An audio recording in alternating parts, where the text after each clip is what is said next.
ጥላ እውነተኛ ታሪክ 9ኛ ክፍል። ከባለፈው ለመስታወስ የሚያክል አንቺ ነሽን ብያልሽው እኮ ደግሞ እዚሁ ነኝ፣ የትም አልሄድብሽም። በይ ቶሎ ነይ ብሎ ስልኩን ዘጋ። ሰዓት ሳይ 12 ከተኩል ሆኗል። ቶሎ ብዬ ልዑሌ የገዛልኝ ቀሚስ አውጥቼ የለበስኩት፣ ግን ዚፑን ከግማሽ በላይ መዝጋት ከበደኝ። ልዑሌን መጥራት አልፈለኩም ነበር። ስለዚህ ልዑሌ ጋር ደውዬ ወንድሜን መኝታ ቤት ላክልኝ ስለው ወንድሜ ቤት ውስጥ እንደሌለ ነገረኝ። እሺ ብዬ ስልኩን ዘግቼ በራሴ ለመዝጋት ሞከርኩ፣ ግን አልቻልኩም። ደግሜ ደወልኩ። ልዑሌ ታስፈልገኛለህ አልኩት እየተቅለሰለስኩኝ። እንደዛ አትይም፣ ምን ወንድሜ ምናምን ይደስብልሻል ብሎ ሳቀብኝ። እስከ ግማሽ የዘጋሁት እንዳይፈታ ይዤ ጠበቅኩ። እስከ ዛሬ የመኝታ ቤት በሩን አያንኳኳም ነበር። ዛሬ አልፎለት በሩን አንኳኳ። ግባ፣ ችግር የለውም አልኩት። አይኔን ጨፍኛለሁ አለኝ። እሺ ና ዝጋልኝ ብዬ ተጠጋሁትና ዘጋልኝ። ከዛን አይኑን ገለጠ። ዋው ውበት! ከቀሚሱ ነው ወይስ ካንቺ? አባባ ይሙት በጣም ያምርብሻል አለኝ። በአባቱ ከማለ የምር አምሮብኛል ማለት ነው ብዬ ሞቀኝ። ከዛን ልዑሌ ፀጉሬን ምን ላድርገው አልኩት። ይህን የመሰለ ፀጉር ይዘሽ ይቅር ይበልሽ ብሎኝ ወጣ። 2 ቦታ ከፍዬ አስይዤ ጫማዬን አደራርጌ ከክፍሉ ወጥቼ ወደ ሳሎን ወረድኩኝ። ታች ስወርድ አባባ ወንድሜና ልዑሌ ሆነው ሰፍ ብለው እየጠበቁኝ ነበር። ሲያዩኝ ሁሉ ፈገግ አሉ። አባባ ቀደም አሉና ልጄ እኮ በምርጫ አይሳሳትም፣ ከአይን ያውጣሽ ልጄ፣ በጣም አምሮብሻል። ግን ደግሞ የእራት ግብዣውን እንድትሄዱ አልፈልግም ልጄ አሉኝ። እንዴ ለምን አባባ? አናምሽም እኮ አልኳቸው። እናም እኮ አባባ አልኳቸውና ወደ ልዑሌ ስዞር እሱ ምንም አልመሰለውም። ከኔ ጋር እራት መብላት አይፈልግም ነበር ማለት ነው ብዬ በጣም ተናደድኩ። ግን የአባባን ምክንያት ማወቅ ፈልጌ ስለነበር ግን ለምን አባባ አልኳቸው። ልጄ ከሰው ጋር እንዲጣላ አልፈልግማ አሉኝ። ይበልጥ ግራ ገባኝ። ማለት አባባ ምን አድርጌ አልኳቸው። ምን መሰለሽ ልጄ፣ የኛ ሀገር ወንዶች ቆንጆ አይተው ማለፍ አይወዱም፣ አይችልምም እኮ። ልጄ ልዑል ደግሞ የእሱ በሆነ ነገር ሲመጡበት አይወድም፣ ይጣላብኛል። አንቺን አይቶ ማለፍ ደግሞ ከባድ ነው። በዚህ ውበት አለመማረክ አይቻልም፣ በእነሱም አይፈረድበትም እኮ አሉኝና ከልዑሌ ጋር ተያይተው ተሳሳቁ። እኔ ደንግጬ ስለነበር ፍዝዝ ብዬ አባባን አየዋቸው። ከዛን አባባ ወደ እኔ መጥተው ግንባሬን ሳሙኝና እጄን ይዘው ወደ ልዑል ወሰዱኝ። የእሱንም እጅ ያዙና እጄን እጁ ላይ አደረጉት።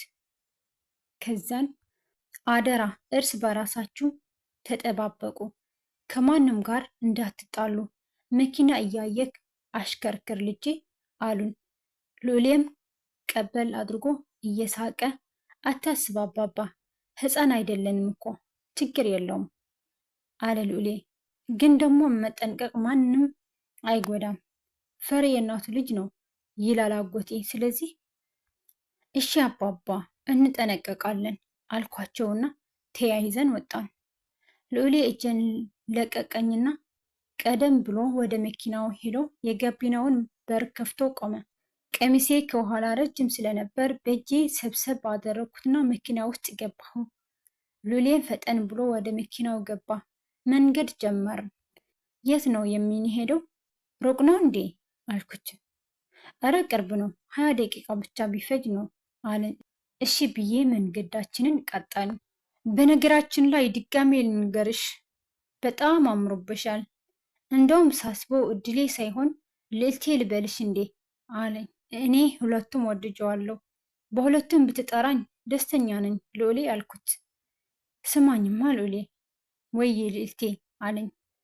ልንገርክ እድሉን አላገኘውም፣ ግን ከኔ በላይ አንተ አምሮበካል እኮ። ወንድሜ ይሙት ቆንጅዬም ነክ፣ ልብሱም በጣም አምሮበካል። ስምን መልአክ ያወጣል የሚባለው እውነት ለመሆኑ መረጋገጫ ነክ። በዛ ላይ ደግሞ በምታስፈልገኝ ሰዓት ለእኔ የተሰጠኸኝ መልአክ ነክ አልኩት። አመሰግናለሁ ልዕልቴ። ታውቂያለሽ ግን ምኑን ሉሌ? እኔን የመሰለ ሸበላ ኩሩ ቆንጆ ሰው በማግኘትሽ እድለኛ ነሽ አለኝ ኮስተርም ኮራሚ እያለ።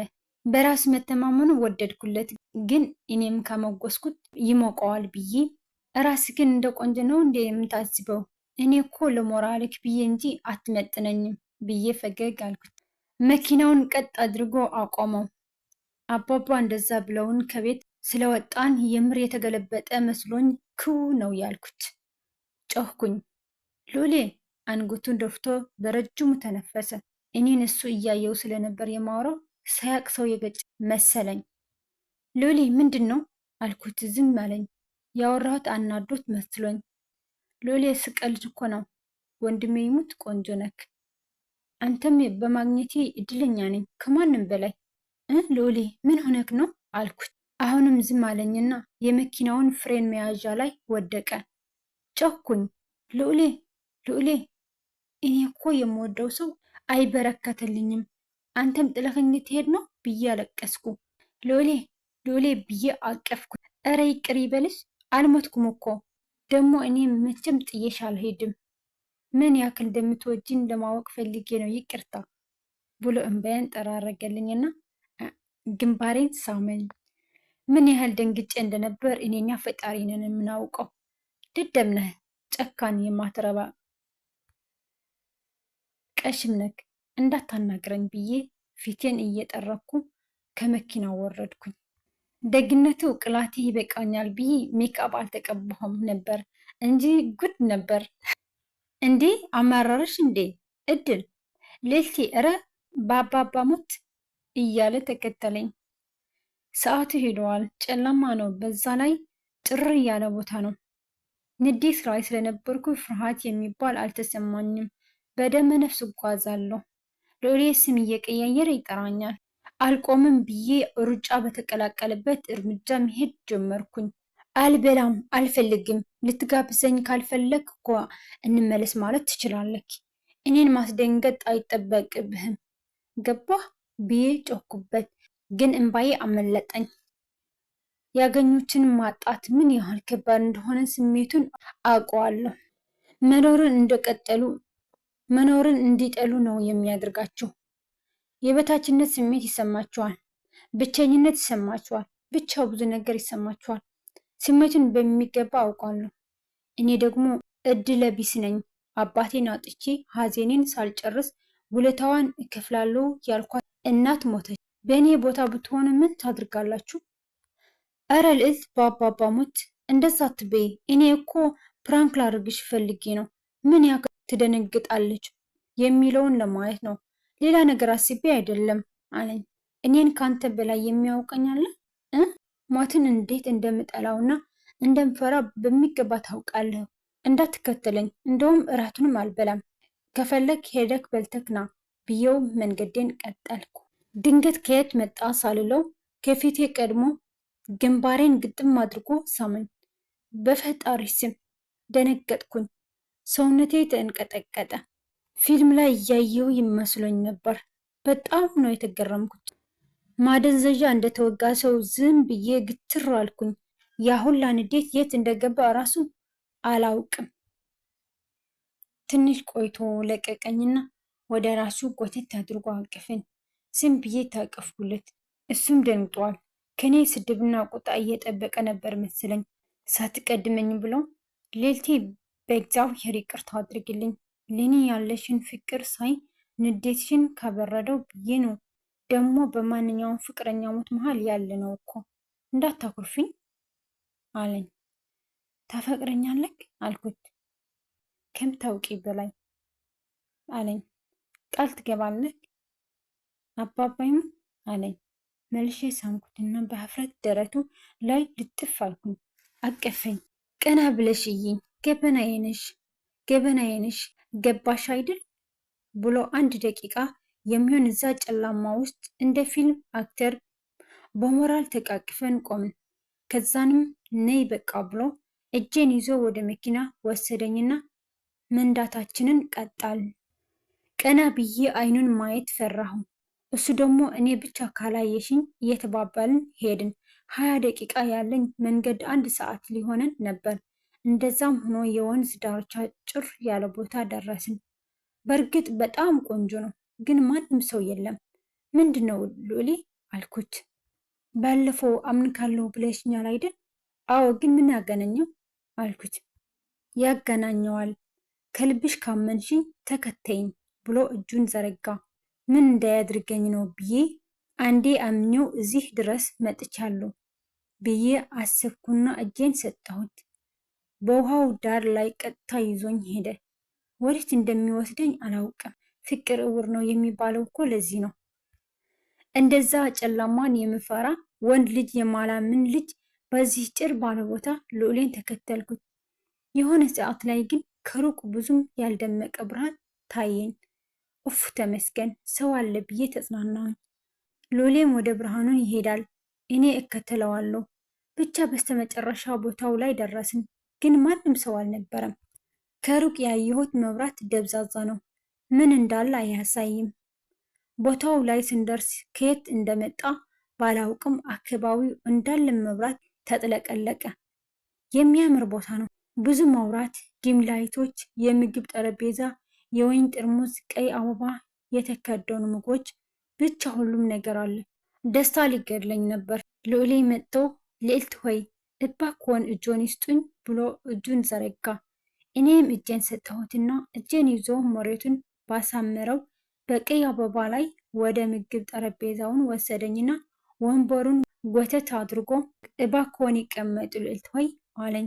እሺ ብዬ ኮራ ብዬ ቁጭ አልኩኝ። እሱም ወደ ወንበሩ ሄዶ ተቀመጠ። የተከደነውን ምግብ ከፈተው። ይቅርታ አድርጉልኝና ምግቦቹን ላስረዳችሁ አልችልም፣ ምክንያቱም እንኳን ስማቸውን በዓይንም አይቻቸው አላውቅም። ከኛ ሰፈር ሰዎች የኑሮ ደረጃ ሻል ያለ ህይወት አለን እንጂ ሀብታም አይደለንም። እንደዚህ አይነት ምግብ በልቼ አላውቅም። በእርግጥ ከሞተችው ጓደኛ የሜሲ ጋር የሆቴል ምግብ በልተናል፣ ግን እንደዚህ አይነት ምግብ አልነበሩም። ብቻ ምን ልበላችሁ፣ ምግቦቹ ትኩስ ናቸው መሰለኝ፣ ደስ የሚል ሸታ አላቸው። ሉሌ የወይን ጠርሙዙን አንስቶ ከፈተውና ለሁለታችንም ግማሽ ግማሽ ቀድቶ ጠርሙዙን አስቀመጠው። በዚህ ዓለም ላይ ብዙ መጥፎ ነገሮች አሉ። ከነሱ ውስጥ አንዱ ስካር ነው። በጣም ነው የምፈራው፣ ምክንያቱም ስካር ራስን ያስረሳል። ማድረግ የማትፈልገውን ድርጊት ያስፈጽማል።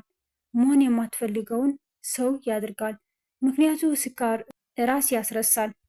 እኔ ደግሞ ወይን ጠጥቼ የማውቀው ጉደር በኮካ ተደባልቆ ነው። እሱንም ለበዓል ጊዜ።